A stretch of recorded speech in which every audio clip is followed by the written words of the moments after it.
All right, everyone, we are less than a day away from a partial government shutdown should no budget be passed by the U.S. House. The problem is that the Republican majority is slim. About 20 of those Republicans are populistic, and they don't really like the neocon watered down deal that McCarthy's trying to pass.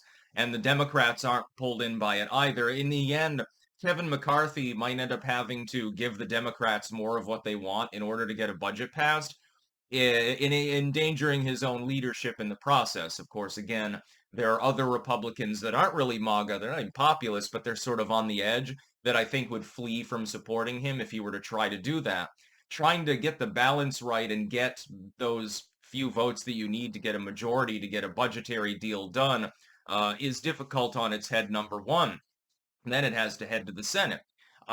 It could get cock blocked there. Again, you've almost got a 50-50 Senate. You really only need one or two holdouts, and then you're back to square one. So we're probably going to experience a shutdown. This will probably have a toll on the economy too, by the way. And in the end, while this is a tale of both parties being dysfunctional and not understanding the basic premise of negotiation, when we talk about GOP versus Dems, especially in the sense of the House, who typically gets blamed if something doesn't pass that's important? The Republicans do. It'll probably happen again. Although it takes two to tango, and although you have to do deal making that is unsavory, at least to some elements within your own party, Kevin McCarthy is hamstrung right now, not without good reason, I would add, and I don't really fear a government shutdown, but the GOP will take its lumps in the wake of this, of necessity, because they're more poor at messaging and because they have a narrow majority within the House. So effectively, if Kevin McCarthy were simply to offer more to the MAGA populists, he could get it passed on a party line vote.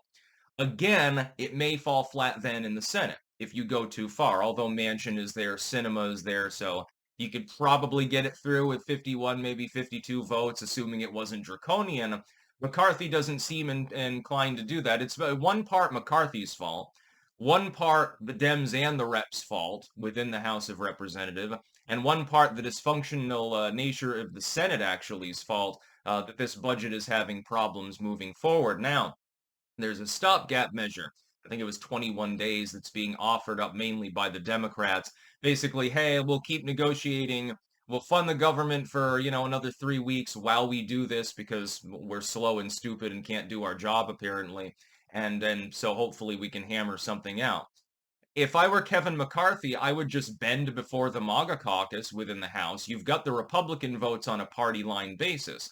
All you need is for less than three or four of the non-MAGA House members within the GOP to not jump ship, which means you can't piss off too many people. But you can certainly give Matt Gaetz a little bit more, give him a couple of trinkets or something to get him aboard, etc. You can get a couple of them aboard and have them convince the others to get aboard. Gates would be one of them, Boebert and so forth, some of the bigger names, and you'd be able to pass it. But Kevin McCarthy stubbornly sticks to this weird timeline in which he puts forth effectively a neocon budget deal.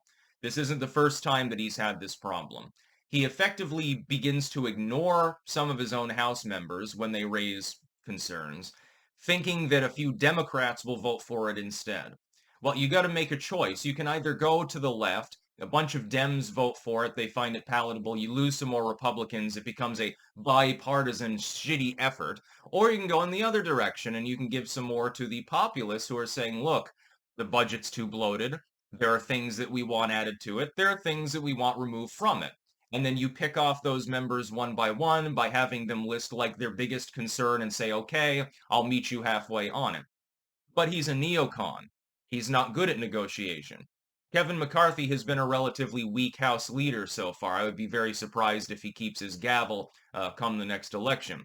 I think that the Republicans, at the moment, they're favored in congressional polling, but I'm really not sure that that's actually going to help. I don't know that they're going to retain the House. If anything, the Senate map looks much better for them. I think they probably will reclaim the Senate. Probably with 52, 53, they'll go back to where they were in like 2018. The House, well, based on the so-called leadership of the House GOP, I think that that's more of a long shot. It's possible. I'm not ruling it out. I'm not trying to blackpill anyone and say, oh my God, the Dems are going to have a House supermajority, impeach Trump every single day for 4 years or something. I'm not saying that. I'm just saying that the math isn't as in favor for the GOP as it is in the Senate. And it's things like this that don't really help that calculus. It is dysfunction. The Democrats, by the way, they do have a point when they point out the dysfunction within the GOP. The Dems are rock solid. They're not getting in each other's way. Only on certain aspects of spending where you have like, the loser caucus with AOC and people like that will hold out against the mainline House Dems. It's been a problem for them. Right now, it's the GOP's problem. They've got effectively the same doppelganger problem, only it's populistic members of the House instead of, leftoids, people who follow communism or something like that. The Geek Squad used to be the Gang of Four. It's grown a little bit larger. And again, lodging in the craw of the Democratic Party from time to time. The MAGA Republicans will get blamed by the mainline Republicans, despite the fact that they're not willing to negotiate with them.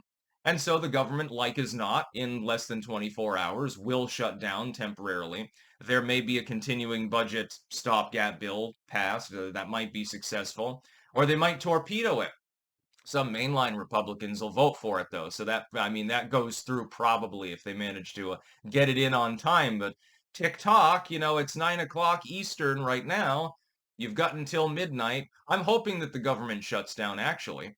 I noticed the things that are included within a shutdown, like programs that actually cease temporarily, are like the important things. What they've done is design budgetary law in such a way that it does as maximum a damage to the population as possible. So soldiers, their pay is docked until the shutdown ends, and civic workers, the actual important ones, the ones that you actually want to have employed as opposed to the bigwigs, and food nutrition for pregnant women and stuff like that. That gets shut down. You can't go to the national park.